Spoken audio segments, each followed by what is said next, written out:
ভাবুন তো, আপনি বেকার, আপনার ব্যাংক অ্যাকাউন্টে কোনো টাকা নেই, আর একটি ছোট্ট শিশুকে নিয়ে আপনি একাই আপনার জীবন যুদ্ধ লড়ছেন। প্রতিবেশী প্রকাশক বই প্রকাশ করতে প্রত্যাখ্যান করেন, তবুও কিন্তু তিনি পিছু পা হননি। পরবর্তীকালে তিনি একজন বিশ্বের সবচেয়ে বড় বই সিরিজের স্রষ্টা হন। স্বপ্নের শুরুটা ছিল তখন থেকে। বিশ্ববিদ্যালয়ে পড়াশোনা শেষ করার পর উনি নানান রকম চাকরি করেন, কখনো বা শিক্ষিকার চাকরি, কখনো বা কোনো অফিসের চাকরি, কিন্তু তার ভেতরে একজন লেখিকা সবসময় বেঁচে ছিলেন। 1990 সালে ট্রেনে ভ্রমণের সময় তার মাথায় একটি ধারণা আসে, একটি ছেলের গল্প, যে ছেলেটি ছিল জাদুকর। ছেলেটির নাম হলো হ্যারি পটার। সেদিন থেকে শুরু হয় ইতিহাসের সবচেয়ে বড় জনপ্রিয় সাহিত্যিক যাত্রাগুলির একটি। কিন্তু তার জীবন এতটাও সহজ ছিল না। ঠিক সেই সময় তার মা মারা যায়, আর এই ঘটনায় তাকে ভিতর থেকে ভেঙে দেয়। পরবর্তীকালে তিনি পর্তুগালে চলে যান, সেখানে বিয়েও করেন, কিন্তু সেই সম্পর্কও তার টিকলো না। বিবাহ বিচ্ছেদের পর মেয়েকে নিয়ে তিনি আবার ইংল্যান্ডে ফিরে আসেন। তার জীবন ছিল চরম সংকটে, তিনি বেকার ছিলেন, সরকারি সহায়তায় তার জীবন চলছিল।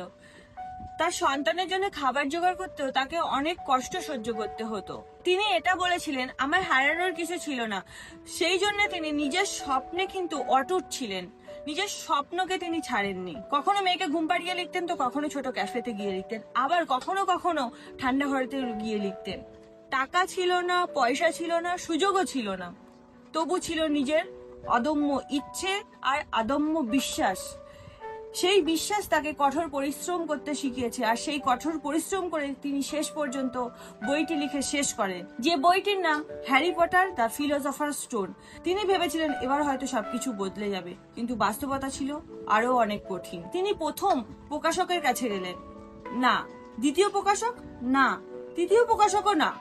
এইভাবে একের পর এক প্রকাশক তাকে ফিরিয়ে দিলেন। মোট 12টির বেশি প্রকাশক তাকে ফিরিয়ে দিয়েছিলেন। কেউ বলেছিলেন এই বইটি বাচ্চারা পড়বে না, অনেকে বলেছিলেন এটি কেউ বিশ্বাস করবে না, এই বইটি শিশুরা পড়বে না, এই বইটি বিক্রি হবে না। তবুও কিন্তু তিনি থামেননি, তিনি চেষ্টা চালিয়ে গিয়েছিলেন।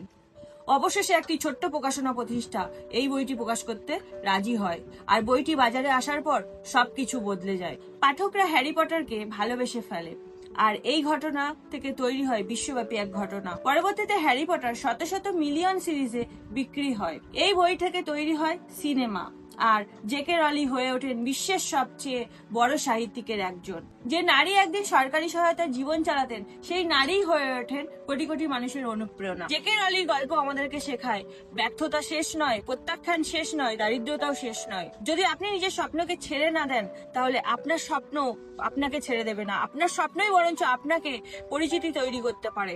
পৃথিবী বিশ্বাস করার আগে আপনাকে নিজের উপর নিজে বিশ্বাস করতে হবে যে আমি সব পারি।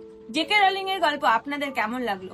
যদি ভালো লাগে তাহলে লাইক করবেন, আর এই রকম ধরনের গল্প যদি আপনাদের জানা থাকে আমাকে কমেন্ট করে জানাবেন। আমি সেই গল্প সকলের সামনে তুলে ধরার চেষ্টা করব। দেখা হচ্ছে আরো একটি নতুন ভিডিওতে, ততক্ষণে সবাই ভালো থাকবেন।